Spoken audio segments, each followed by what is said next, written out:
Hello, welcome to Monday, August 22nd, 2022. I'm Kurt, and this is my Good Life meditation video. This is a video that I make each and every morning. Well, it's a video, but I don't have to do it as a video. It's an exercise that I have to do every morning to remember my life objectives and principles, literally to categorically enumerate or at least say them in order and think about them. The bare minimum is I simply have to say them. I don't even have to say them out loud. I can just say them in my head. I can quickly run through them. But this exercise grew out of an effort to be more diligent and to do a better job and to abide my third principle, which is the development and maintenance of good and sound life principles. So if I do this daily out loud, record it and upload it, I tend to do a better job. And it really makes a difference. This effort makes these objectives and principles part and parcel of my very essence and who I am. So it's a very worthwhile thing to do. Oh, I feel a bit of a dizzy spell all of a sudden. Today's the day I'm going in for some pre-surgery work. I took the day off, so I'll be going in, get a COVID test and some other lab work or something that I have to do. I'll find out. Okay, let's talk about, first I'll talk about last night and yesterday. Then I'll go over the good life, and then I'll talk about the coming day in more detail. First, last night and yesterday. Slept pretty good. I woke up maybe 45 minutes before the alarm. I tossed in bed for maybe 5 minutes and went back to sleep until the alarm went off. Very good sign. That's becoming more and more frequent. Don't know exactly what the cause is. It could be the fact that things are going better at work. It could be the fact that I'm working at the office again. Maybe a combination of both. Probably that's the case. Definitely it's related to work. So my trouble sleeping is not a problem of my personal life. It's a problem of work. That's good to have at least gotten that clear.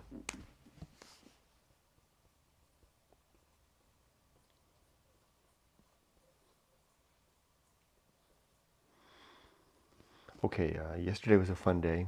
Yumiko and I had the day off, and we went to see a movie and had lunch. We saw a pretty good movie, Bullet Train with Brad Pitt. Yeah, like I would probably not be as generous as Andrew was. He and Chie gave it an 8. They went and saw it yesterday too. I would give it a 7. Yeah. Just because it left me, maybe it's just a sign that I'm getting older. I'm losing track of how art changes. The first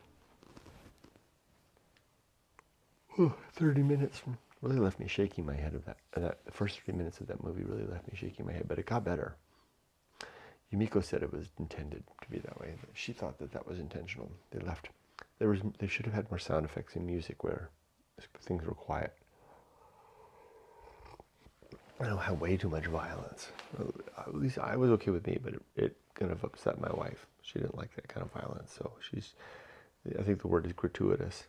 She does not appreciate that. So I didn't. So 7. All right. And we had a pretty good lunch. We went to a place called Urbane Cafe here in Menifee, a new place. It was good. Then we just kind of stayed home, and I took the dogs for 3 walks. 2 of them were long. Well, 1 of them was long. Yeah. Funny how they don't like to go walking for too long anymore. Not really challenged yesterday. Not many opportunities to use my principles. Just a good, simple summer swim of a day. Okay, let's do the good life. My 7 objectives are: number 1, to be always ready to die.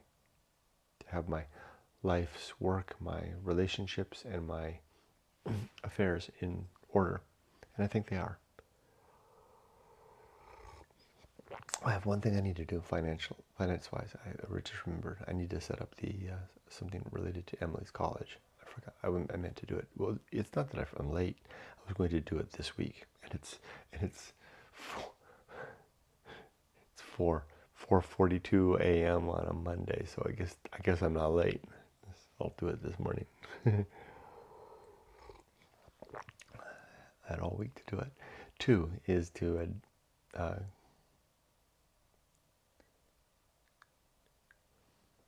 make good and effective use of my time, to not waste my days. Yep. Doing better with that now. Wasted a lot of days. 3, to develop and maintain good and sound life principles, which is what I'm doing right now. 4 is to cultivate good emotional reactions, to become someone who reacts well to sudden and trying circumstances, unexpected phenomenon. Next is to perform good actions, just doing good things throughout the day. And then to cultivate good emotional reactions. We didn't already talk about that one. No, to recognize true limits and true opportunities, to see what I can, what's possible for me to do and what's not. And then to do just one thing at a time, and do that thing slowly and deliberately and carefully. Okay. Now my 32 principles, I've got a new one. Let's see if I can do this all in right order. And I want to remember to add apathy in the right place. I want to add to, there's a sub-principle called the critic's voice that I'm going to add to the Path of Wildness. I'm just making a reminder to myself when I get there. And just before the Path of Wildness, I'll add the new principle called the Restless Man, which I am really pleased with the addition of that principle. It's a keystone, I think. In fact, yeah. And thank you, Michael, for helping me to flesh that out. Okay, that's how so many of these principles come about, right? They come about through observing life and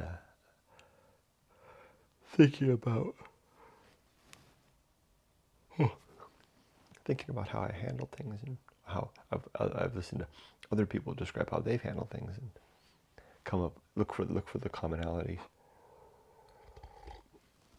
and give those things a name. Number 1 is the principle of war. To always be fighting against what I think is true, what others propose to me I should believe is true. Number 2 is the principle of reason, and the sub-principles of honesty, objectivity, and doubt, which is how I go through life. It's my epistemology, in a sense, my toolkit for uncovering truth. 3, the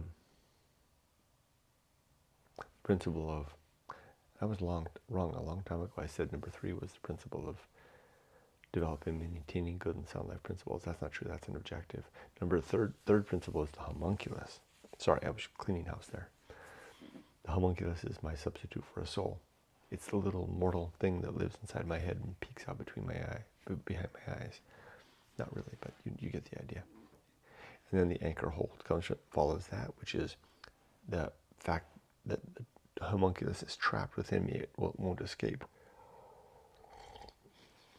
And I'd just like to build on that with this 4th principle, that with the image of a man or a woman on a rock in the sea, with tide rises and falls, and the waves come, and the wind blows, and the sun burns, and they're subject to all of that. And then one day they'll go in the sea. That's the homunculus inside my head, trapped, suffering,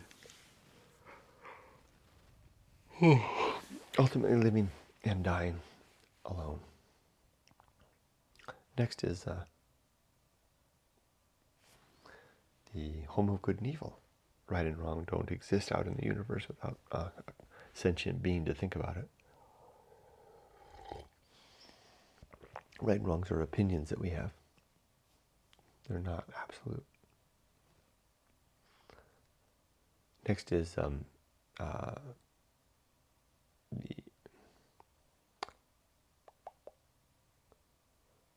after that, home of good and evil. That's what I just did. Purpose is next. And the three purpose in my life are biology, to be good, to raise my daughter well, be a good husband and father to that end. Virtue, to be a virtuous human being, where virtue is seen as the improvement of the well-being of thinking creatures. And after that comes biology, virtue, and then purpose. I mean, mission, right? Mission. My personal mission is the sharing of my book, the continued work, refinement, sharing of my story, going alone, and the consequent good life creed that came of that. That's my personal purpose. Available on Amazon. Then comes the atomic principle. Everything is made of little bits and pieces, flowing and changing, atoms and molecules. So too you and me. Then the principle of nature. Everything has some particular nature, including you and me. Oh, I forgot, didn't I? I forgot to apply apathy way back at that objective for the recognition of true limits and true opportunity. Apathy is what I do when I see something that's outside of my scope of control, and I divorce myself from feelings of the ability to do anything about it. I can't do anything about lightning crashing on the peaks of a high mountain. I'm quite I can be interested in it. I can attend to it, my attention at least, but I can't do anything about it. I'm apathetic. There's lots of stuff in life that's like lightning crashing on the top of a mountain. Yet, I somehow feel like I'm involved. That's a wasted effort. Okay, come swoop back up. Now I just finished nature. Oh, the pirate ride is next. Free will is an illusion, a very convincing one. But really, I'm just being jostled around by the forces of the universe. Every decision I make is an end point from consequences stemming all the way back to the Big Bang. I can't prove that because I can't rewind the universe and do it again. I can't falsify this claim, but I just have a feeling that it's true. So it's my prerogative. I operate with it. I use a little faith. I sin in effect in that capacity. Next comes maturity and the sub-principles of wisdom and fortitude. And then the social principle, we need each other.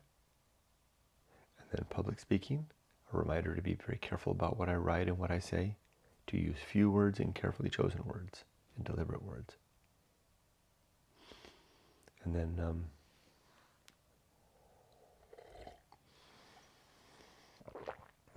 temperance. Yes, temperance. To do less, consume less, be less even. I like that. There are two sub-principles, suffering and simplicity. Suffering because we suffer when we deny ourselves what we want. And simplicity because a simple life is a temperate life. And then after temperance comes, what does come next? Oh yeah. Yeah?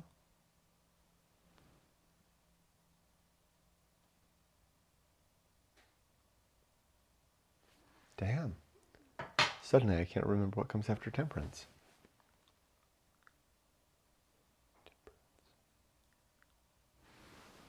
Well, I've got it listed here in the book. So, see that all the categories and all the objectives and principles are here. Mm-hmm. Oh yeah. The horror show. But it's changed. This is an old book, old copy. After temperance comes, life will not go well. Just a reminder that life is tough, and even the best days are fraught with challenges and the unexpected. Then comes the horror show. Really terrible things are happening all around us. to the people in our lives and to us. If they're not happening now, they will come. So it's kind of a building thing. You have to have temperance to consume less. It really doesn't build from that. This starts with life will not go well. Then the horror show. And then the next principle is that which must be borne. And what we have to bear is the difficult life that we live and the fact of the horror show. Yeah. And that relates back to the Anchorhold. We stand as the homunculus, we stand upon the Anchorhold, suffering with the high tides and the blowing storm. Yeah. I like that. Okay, after that comes the Feast of Offal, which is all the waste and byproduct of our careless living. Or not no, it's not our careless living. It's of our upset, when we get upset and throw and vomit our displeasure out into the world. Soiling others in the process. Or consuming the upset of others when they vomit theirs up into the world. One or the other. I try to avoid participating in either. Then comes the principle of distraction.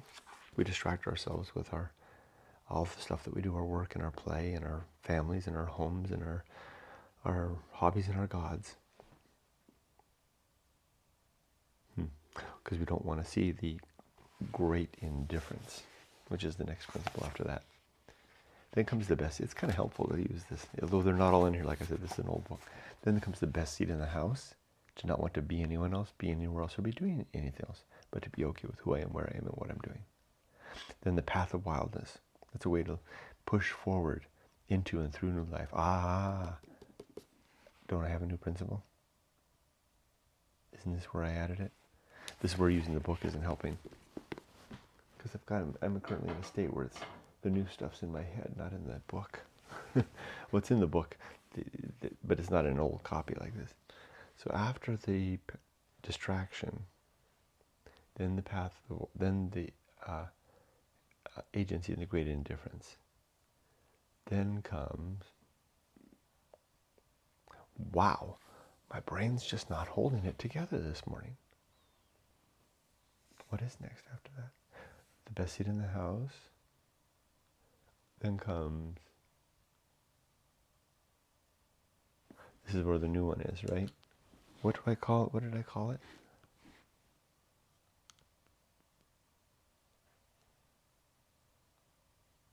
The Restless Man. That's right, the Restless Man. Man and woman, of course, are restless by nature. It's part of our biology. It's part of our nature, in fact, to get fuss and desire the next horizon, to something different, something new, something novel, something stimulating. I think that this is part of our biology. It's part of how we've evolved, so that we're always pressing into new frontiers and horizons to discover new resources to keep our little family units healthy. If we didn't do that, if humans they remain clustered in one valley in Africa, the first famine or drought that came and seriously hit that valley could wipe out the whole species in one fell swoop. So we're programmed by nature, by best practice, to send emissaries up, young men typically, up and over the horizon, finding new rich pasture, come back, take the young women with them, maybe some babies, and go off and start a new family over on the other side. That is the restlessness, and young men in particular feel that. I mean, I'm saying young men. There are some women that feel this too, but it seems to typically be young men. Over the years, it's been overwhelmingly young men that have contacted me in their 20s that describe this feeling to me. I think that this is part of our biological instinct and prerogative to do this. It's more like a mandate, a demand almost. And we, in the modern world, we act upon that in terms of the pursuit of adventure. That's why we're, young men in particular, set out into the world to have these adventures, the things that they do. And the interesting thing is that it doesn't go away. You can't quell it for long. You can go over the horizon and settle into a new rich valley with fresh water and game. But even though things are going well, before very long you're going to want to go over that next ridge beyond that. It's just part of how we are. I am on the other side of that, not because of any effort that I've made, just because I'm old. I'm almost 60. And it seems that, like kind of like our potency, our our restlessness diminishes too. I wonder if I could add that as a sub-principle, diminished potency, to have a blanket thing. I kind of like that. Sub-principle of the Restless Man is diminished potency.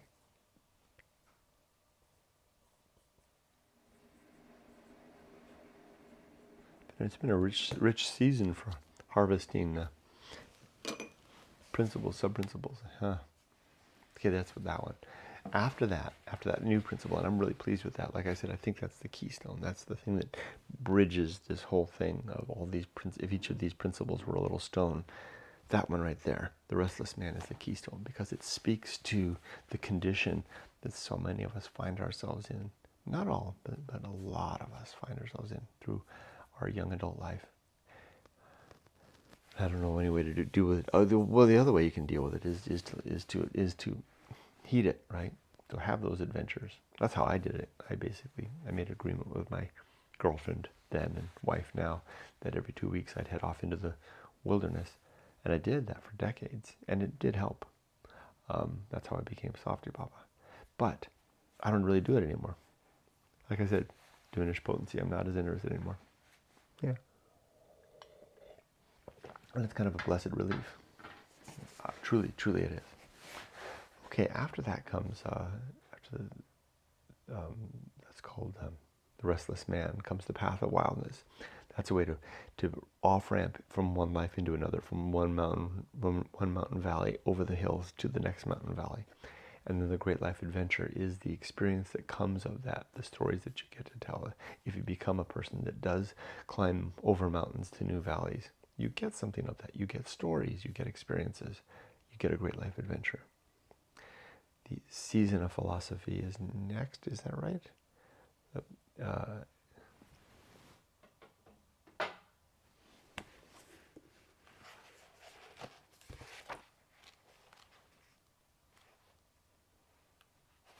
Path of Wildness. Oh, no.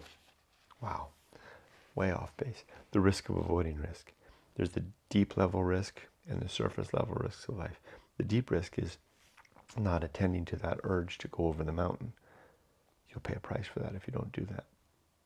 And then the surface level risk is there are five that are related to, or five that are related to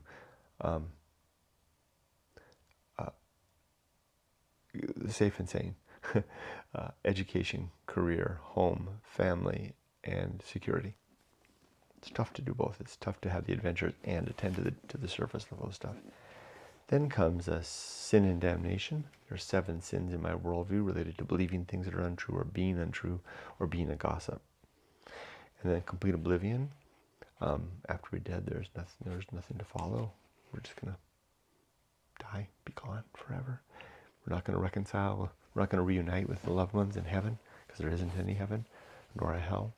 We won't have a chance to reconcile any differences, and we won't have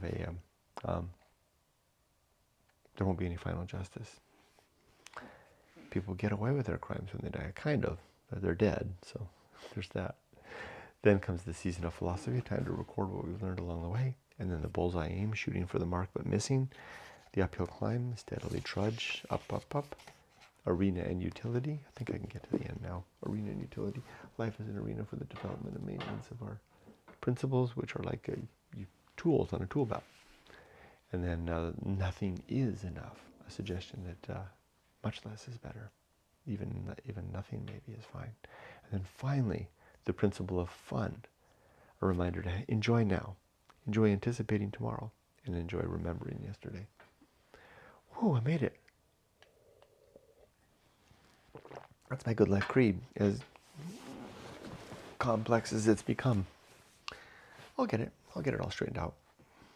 I might have to write it down. All right, now as for today is Monday. Like I said, I don't know if I said this yet. I'll finish this, start this uploading, fire up the computer, read my Bible, and I think I'm in Ezekiel 11. Oh yeah, isn't there? I was just Miko and I, we eat that Ezekiel bread. Oh, I wonder if I'll run. I think isn't that 11? I think maybe I'm going to run into a bread recipe too. Maybe today. Funny chapter to have a bread recipe with all the creatures, the cherubim with their wheels and their heads and their hands, and their eyes. Strange visions. I was telling Miko about Ezekiel yesterday. I told her it's like someone's acid trip. Then after that, I'll do a little bit of work, and then I'll get ready to go to the hospital to do my checkup stuff, pre-surgery stuff, and off I go. I don't anticipate. Oh, I do anticipate in terms of what I anticipate being ambushed by work thoughts, because I have something that's starting today, and I'm not working, but I'm anxious because I want to get it. I want to attend to it, but I have to attend to the surgery stuff. So I will do that. I have to marshal my will today. That's it. Have a great day. Be safe, but not too safe. Take care.